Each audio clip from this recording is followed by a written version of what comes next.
dilanjutkan. Perkenalkan, nama saya Rahayu Amalia Rezeki Yusuf, NIM 202011119055, kelas PBAB.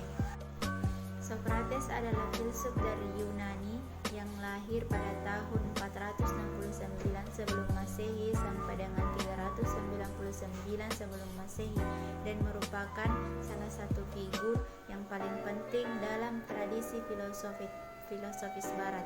Bahkan bagi sebagian pemikir Barat, Sokrates dianggap sebagai filsuf pertama dan disebut sebagai bapak filosofi.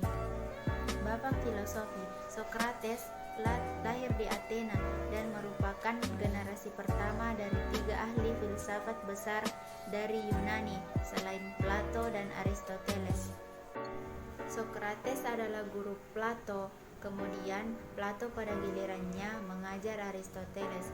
Semasa hidupnya, Sokrates tidak pernah meninggalkan karya tulisan, sehingga sumber utama mengenai pemikiran Sokrates berasal dari manuskrip tulisan muridnya, yaitu Plato.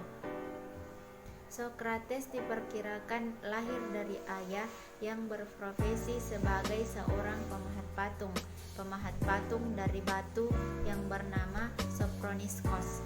Di kemudian hari, Sokrates meneruskan pekerjaan ayahnya, seperti kebiasaan orang-orang pada masanya. Ibunya bernama Painarete berprofesi sebagai seorang bidan, dan dari sinilah Sokrates menamakan metodenya berfilsafat dengan metode kebidanan. Sokrates lahir bukan dari keluarga yang kaya, bahkan cenderung tidak mampu. Ia hanya mengenyam pendidikan secukupnya, tidak seperti bangsawan-bangsawan pada masanya.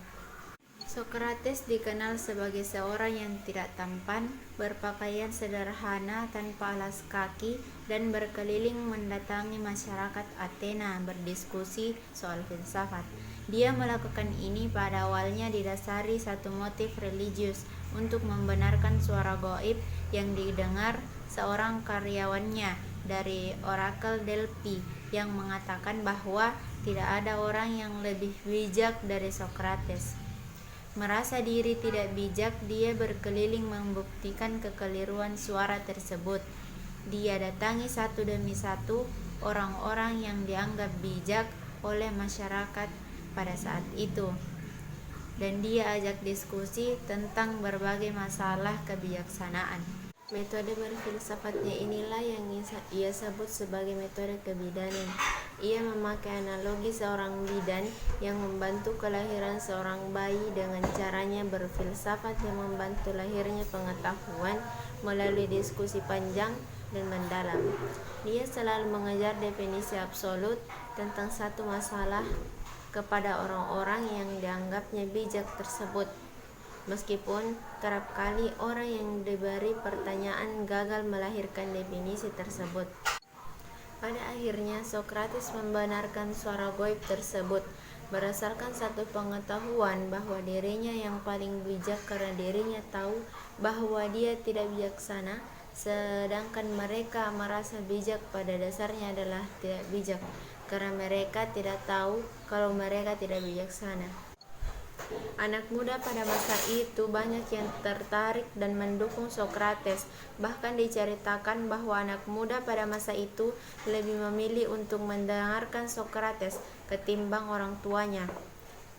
Cara berfilsafatnya telah memunculkan rasa sakit hati terhadap Sokrates karena setelah penyelidikan itu, maka akan tampak bahwa mereka yang dianggap bijak oleh masyarakat ternyata tidak mengetahui apa yang sesungguhnya mereka ketahui.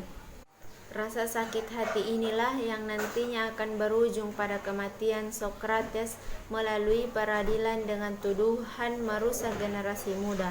Sebuah tuduhan yang sebenarnya bisa dengan gampang dipatahkan melalui pembelaannya sebagaimana tertulis dalam Apologi karya Plato.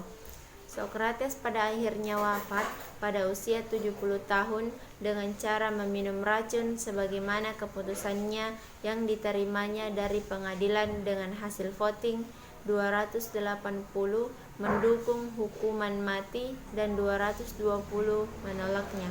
Sokrates sebenarnya dapat lari dari penjara, sebagaimana ditulis dalam Krito dengan bantuan para sahabatnya, namun dia menolak atas dasar kepatuhannya pada satu kesepakatan yang telah dia jalani dengan hukum di kota Athena.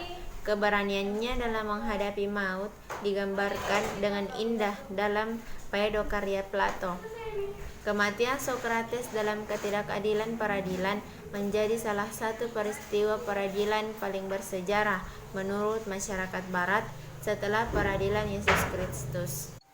Mungkin cukup sekian kisah singkat Plato dari yang saya dapat paparkan. Kurang lebihnya mohon dimaafkan. Assalamualaikum warahmatullahi wabarakatuh.